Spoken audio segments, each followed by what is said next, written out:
Bonsoir à tous et bienvenue sur TV 78 pour un nouveau numéro du 7-8 Société, ce rendez-vous hebdomadaire pour débattre, discuter et réfléchir sur les grands enjeux qui font l'actualité. Ce soir, nous échangerons avec nos invités sur la digitalisation des entreprises et notamment celle des commerçants et artisans en cette période de crise sanitaire et confinement. Un enjeu de compétitivité et de productivité avec la crise de la Covid-19, la digitalisation, la numérisation des TPE, PME et ETI ont pris une autre envergure, notamment pour les commerces jugés non essentiels par l'État. De la fermeture totale au click and collect, nous tous n'ont pas fait le même choix. Ce soir, 4 invités ont accepté notre invitation. Tout d'abord en plateau, Alexandra Dublanche, bonsoir. Bonsoir. Vous êtes la vice-présidente au développement économique au Conseil régional d'Île-de-France et en visio pour des questions sanitaire. José Destan, conseiller municipal de Marly-le-Roi, vous êtes délégué au commerce. Bonsoir. Bonsoir. Jean-Philippe Desranleau, vous êtes consultant formateur au numérique à la Fédération Sinov. Bonsoir. Bonsoir. Et Dominique Duguet, vous êtes dirigeante de Secret d'Intérieur, une boutique de décoration installée au Clé-sous-Bois. Bonsoir à vous. Bonsoir. Alors, le 28 octobre dernier, Emmanuel Macron a annoncé un deuxième confinement avec la fermeture à nouveau de commerces jugés non essentiels par l'État. Dominique Duguet, j'aimerais commencer avec vous puisque vous êtes commerçante et concernée. Cette fois, par contre, vous n'avez pas totalement baissé le rideau puisque vous avez fait le pas vers Internet. Oui, tout à fait. J'ai dû fermer, comme tout le monde, jeudi soir. Et dès mardi, nous avons lancé le Click and Collect. J'avais un blog déjà en fonctionnement et nous avons fait en 4 jours un site internet. Nous avons déjà lancé le site donc le mardi avec 500 produits et nous avons fait tout ça en 4 jours. José Destan, en tant qu'élu d'une collectivité, parce que vous êtes conseiller municipal à Marly-le-Roi, l'annonce d'un deuxième confinement, ça a été vécu de quelle manière ? Alors, nous nous étions finalement bien préparés, je dirais, parce que un petit peu avant l'été, nous avions commencé à réfléchir à la mise en place d'une plateforme numérique et nos choix durant la période estivale s'est porté sur une plateforme qui s'appelle Ma Ville, Mon Shopping. Et nous avons à ce jour 50% des commerçants de Marly-le-Roi qui ont adhéré à cette plateforme. Alors la digitalisation n'est pas toujours facile pour des raisons de compétences, de connaissances techniques, mais aussi parfois de moyens. Alexandra Dublanche, depuis la fin de l'année 2018, depuis plutôt début 2019, la région apporte un soutien financier grâce au chèque numérique. Qu'est-ce que c'est ce chèque ? Exactement, on a essayé de lancer ce mouvement depuis un moment et bien sûr il y a une accélération avec le premier confinement. C'est une aide pour les commerces comme celui de madame qui vient de s'exprimer pour les aider à créer un site internet. Donc c'est un chèque de 1 500 €, créer un site internet, faire de la publicité digitale. On l'a beaucoup élargi pendant le premier confinement, par exemple en incluant les frais de livraison pour les restaurateurs, en finançant aussi de la formation au numérique. Et on l'a fait aussi évoluer pour un chèque pour les communes. Donc, par exemple, la ville de Marly-le-Roi vient de bénéficier aujourd'hui même d'une subvention de la région qui vient d'être votée. Ça peut aller jusqu'à 10 000 € pour financer des plateformes locales pour du click and collect ou de l'achat en ligne. Comment on choisit ? Vous avez choisi le montant le plus élevé. Qu'est-ce qui a fait que c'est 1 500 € et 10 000 €? Alors, 1 500 €, pour nous, c'était une aide incitative pour vraiment encourager les commerçants à aller dans cette voie. Et ensuite, pour les communes, on s'est rendu compte que ces plateformes coûtent entre 20 et 40 000 € selon les services que l'on prend. Donc, les 10 000 € permettent de financer entre un quart et la moitié du coût de la plateforme. Donc, ça nous a paru assez juste. José Destan, justement, Madame Dublanche vient de le dire, Marly-le-Roi s'était portée candidate et a obtenu ce chèque. Pourquoi vous avez fait cette demande ? C'était un soutien financier dont vous aviez besoin ? D'une part, parce que pour une commune, c'est un investissement quand même relativement important. On parle de 10 000 €, c'est quand même significatif. Donc, que l'Île-de-France en prenne 50-60%, c'est extrêmement, c'est une aide très concrète sur les finances locales. Jean-Philippe Desranleau, quels sont les obstacles ou les difficultés, s'il y en a, qu'on peut rencontrer quand on est une TPE, une PME ou qu'on est un artisan ? Alors, beaucoup d'entreprises, malheureusement, réagissent avec le numérique un petit peu comme le consommateur avec l'assurance. C'est quand ils ont l'accident qu'ils se posent la question de souscrire un contrat d'assurance. Et en fait, le numérique, comme vient de le souligner M. José Destan, c'est une question d'anticipation. Et cette capacité qu'il faut avoir à avoir un peu de visibilité pour se préparer est importante. Aujourd'hui, les commerçants qui n'ont pas pris le temps de bien s'équiper sont un peu démunis. Et la difficulté, c'est que les moyens financiers, les subventions par la région ou par l'État, puisque Cédric O vient aussi d'annoncer des aides, sont les très bienvenus. Mais la difficulté, c'est que si les entreprises, ces TPE, ces artisans ne se sont pas fait une culture numérique à minima en s'informant, suivant des formations en ligne, ainsi de suite, et il y en a énormément, et bien malheureusement, ils ont du mal à démarrer. En fait. C'est principalement là qu'est le handicap. Madame Dublanc, je vous ai vu justement acquiescer. Les gens doivent vous présenter un projet avant que vous donniez le chèque numérique pour vous assurer qu'ils ont aussi les moyens de le faire.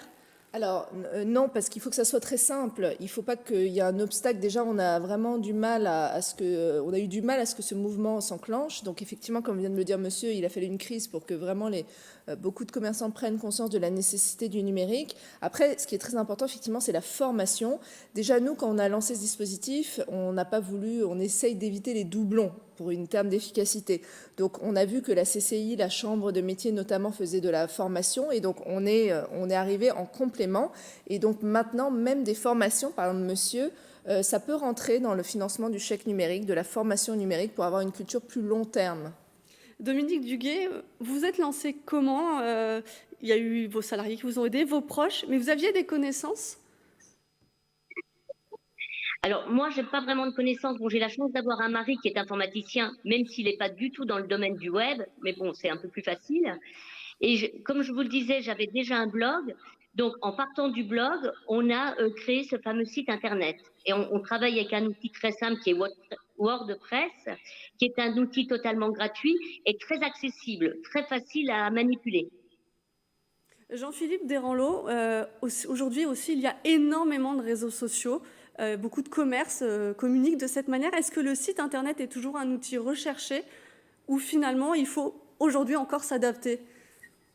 Oui, c'est un outil indispensable, mais complémentaire aux réseaux sociaux pour une simple et bonne raison, c'est que la majorité des consommateurs, quand ils cherchent un produit, le premier réflexe qu'ils ont, c'est d'aller sur leur moteur de recherche préféré, Google qui détient 95% de part de marché, et le fait d'avoir un blog, comme vient de le souligner Madame Duguet, est un très bon moyen pour pouvoir avoir une bonne visibilité et faire que quand vous allez taper les mots-clés ou quand un consommateur va taper les mots-clés qu'il recherche un produit qu'elle peut commercer, eh bien, le consommateur en question va nécessairement tomber, ou avec beaucoup de chance, tomber sur la page du site Internet de cette entreprise si elle a pris le temps et si elle a pris le soin de se développer, de se donner de la visibilité avec un blog.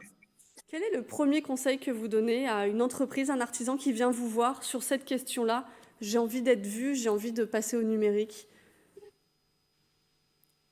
Les réseaux sociaux sont complémentaires au blog et au site Internet et vont permettre d'amplifier le signal, en fait. Mais le premier critère technique, c'est d'avoir un site ou un blog, dans un cas comme Madame Duguet.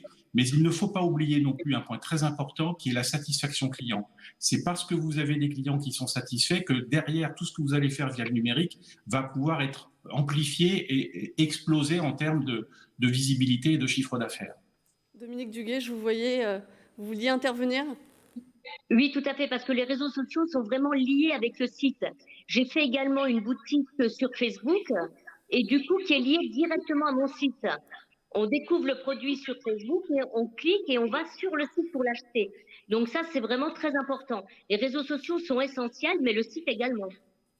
Alors, permettre aux professionnels de continuer à faire vivre leur commerce après la mise en place d'un groupe sur un réseau social, 50 ans en Yvelines poursuit son accompagnement. L'agglomération va bientôt proposer un nouvel outil, l'application Shop in Sky. C'est un marché virtuel réunissant les commerçants des 12 communes du territoire. Les explications de Didier Fischer, vice-président en charge du commerce.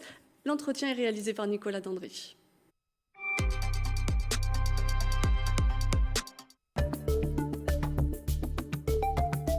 C'est une application importante, évidemment, puisqu'elle permet pour les clients d'avoir dans leur poche l'ensemble des commerces de Saint-Quentin et pour les commerces d'être en contact, effectivement, d'être une boutique en ligne en quelque sorte et être en contact avec leurs clients.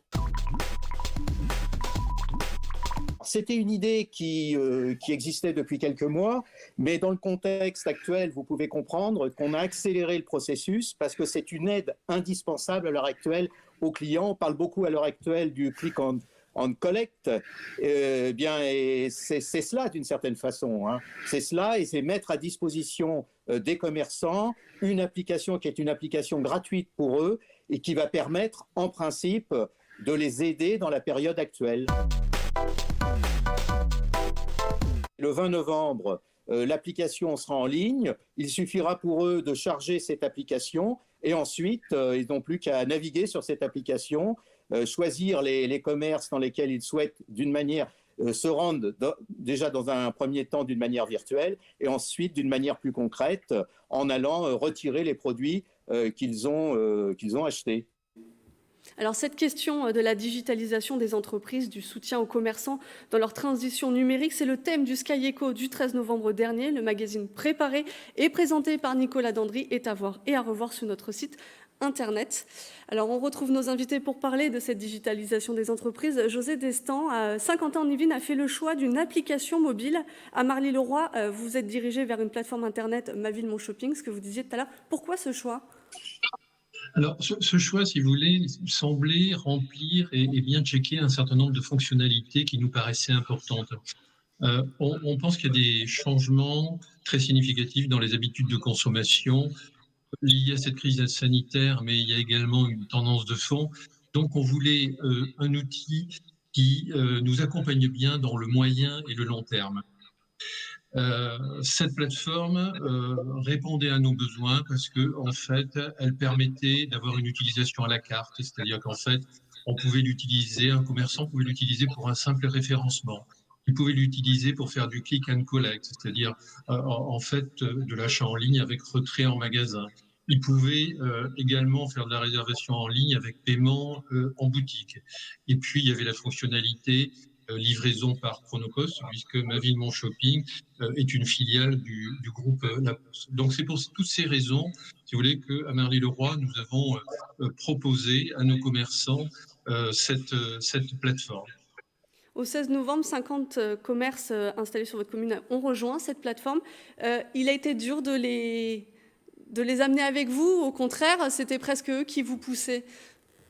Il faut de toute façon, effectivement, un certain nombre de ressources sur le terrain pour aller voir les commerçants un par un et pour leur présenter la plateforme. Mais au-delà de ça, il faut un plan de communication solide. On a commencé, si vous voulez, par une campagne éditoriale dans le journal La Chronique, le journal interne à Marly. Nous avons fait également de l'affichage dans les abribus et dans les panneaux d'affichage locaux. Nous allons recevoir de la PLV. Nous avons une campagne numérique, on en a parlé tout à l'heure. C'est très important d'avoir une campagne numérique et digitale sur Facebook, sur Instagram, sur le site de la ville de Marly-le-Roi. Et nous avons également fait du tractage dans les boîtes à lettres. Cette phase de ce plan de communication, il est quasiment aussi important que tout le reste, parce qu'il faut faire connaître cette plateforme aux Marlychois. Jean-Philippe Desranleau, est-ce qu'aujourd'hui, on peut dire que c'est vital de faire sa transition numérique, on ne peut plus attendre ? C'est indispensable. Alors, je veux dire, on le dit, on a de cesse de le répéter. Le bon côté du Covid-19, de la pandémie, d'une certaine façon, alors je ne vais pas dire que c'est une chose qui est la bienvenue, mais en tous les cas, ça a fait réagir beaucoup d'entreprises qui ont accéléré le processus pour s'approprier le numérique. Il y en a encore qui sont à la traîne. Et il faut que toutes ces entreprises prennent le temps d'aller se documenter, s'informer via Internet. Encore une fois, il y a des formations en ligne, il y a des tutoriels sur YouTube, il y a des MOOC, des Massive Online Open Courses, gratuits par différentes écoles et grands établissements français. On a toute la matière qu'il faut pour pouvoir apprendre. Il faut simplement prendre le temps et se donner l'énergie d'y aller. Et je pense que c'est ce qu'a fait visiblement Madame Duguet, même si elle a eu la chance, effectivement, d'être accompagnée d'un mari informaticien. Alexandra Dublanche, est-ce que vous voyez plus de demandes pour ce chèque, puisqu'il est assez jeune, mais j'imagine qu'avec la crise, les gens se sont rendus compte qu'ils avaient vraiment besoin. Effectivement, ça a pris beaucoup d'ampleur depuis le mois de mars. On a à peu près 10 fois plus de demandes qu'auparavant. Donc il faut vraiment amplifier. On est beaucoup de partenaires à travailler ensemble là-dessus. Donc nous, on est sur le financement. Il y a d'autres acteurs qui sont sur la formation en amont, sur aussi l'identification du meilleur dispositif. Certains voudront effectivement faire un site internet. D'autres auront besoin juste d'être mieux localisés sur voilà, des plateformes de géolocalisation. Et donc il faut voilà, être sur mesure et puis faire évoluer parfois des dispositifs pour qu'ils s'adaptent à tout un tas de situations. Dominique Duguet, on l'a vu, il y a donc cette application mobile qui va arriver pour Saint-Quentin en Yvelines. Vous êtes sur le territoire de l'agglomération, vous avez votre propre site internet. Est-ce que vous allez aussi vous lancer sur cette application? Vous allez en trouver un intérêt aussi? Oui, je pense que moi, je vais y trouver un intérêt, surtout au niveau de la communication, pour me faire connaître dans les autres villes aux alentours. En revanche, la difficulté, ça va être la gestion du stock, parce que je vais avoir mon propre site internet. Si je suis aussi sur cette plateforme, il y aura les ventes en magasin. En fait, en petit magasin, on n'a pas beaucoup de stock. On a 3-4 produits, 3-4 produits par référence, en fait. Et ça va être par contre un problème à gérer. Mais pour se faire connaître, je trouve que cette plateforme est super intéressante. Et les commerçants qui n'ont pas de site, d'autant plus. Alors on sait que la future échéance qui arrive, c'est Noël. C'est l'une des périodes les plus prolifiques pour les commerces. Et notamment à cette occasion, Alexandra Dublanche, la région, elle aussi, lance sa plateforme. Est-ce qu'on peut en dire un petit mot? Tout à fait. Alors nous, on est très inquiets par la fermeture de ces commerces soi-disant non essentiels. Je trouve le mot d'ailleurs très très mal choisi. Donc avec Valérie Pécresse, c'est vrai qu'on est à l'écoute des demandes des commerçants et ils nous ont demandé évidemment de les aider par rapport à Noël. On est complètement incertain sur la date de réouverture. Nous, on demande avec la présidente une réouverture le 27 novembre, puisque c'est le jour du Black Friday, que ça serait catastrophique pour nos petits commerçants. Et on lance aussi une opération Sauvons Noël sur une plateforme mescommerce.ile-de-france.fr. Le but, c'est pas de multiplier les plateformes, mais c'est vraiment d'inciter les franciliens à acheter en local et au plus près de chez eux. Et donc tous les commerces, c'est en partenariat avec ce local, donc c'est la Poste également, tous les commerces sont référencés. Et donc c'est encore plus pour un autre moyen d'attirer l'attention sur nos petits commerçants. José Destan, justement, cette période de Noël, vous allez renforcer, aller plus auprès des commerçants en leur disant il y a cette plateforme qui existe? Tout à fait. Au travers du plan de communication dont je vous ai parlé, nous axons tous nos efforts sur effectivement la prise en main d'une part de la plateforme par les commerçants et d'autre part l'information auprès des Marlichois afin de faire connaître cette plateforme. C'est extrêmement important dans cette période très critique. Jean-Philippe Desranleau, on a principalement parlé des commerces durant cette émission parce que c'est ceux peut-être les plus touchés actuellement, mais la digitalisation des entreprises concerne toutes les entreprises. Il ne faut pas se laisser dépasser par une autre qui fait la même activité. Alors, c'est sûr que le principe de la visibilité sur Internet, ce sont surtout les entreprises qui vont être proactives sur Internet, qui vont être visibles.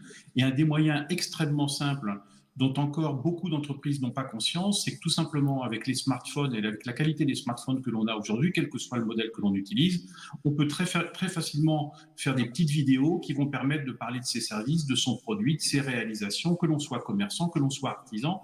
Et là encore, il y a vraiment beaucoup de développement à faire pour que quand je dis développement, il faut vraiment former, informer, et je m'y emploie au sein de la fédération Sinov, informer les artisans et les commerçants pour qu'ils s'approprient le mieux possible ce type d'outils qui aujourd'hui sont gratuits, ils les ont tous dans la poche, mais ils n'ont pas encore le réflexe de les utiliser et de bien les exploiter pour se donner de la visibilité.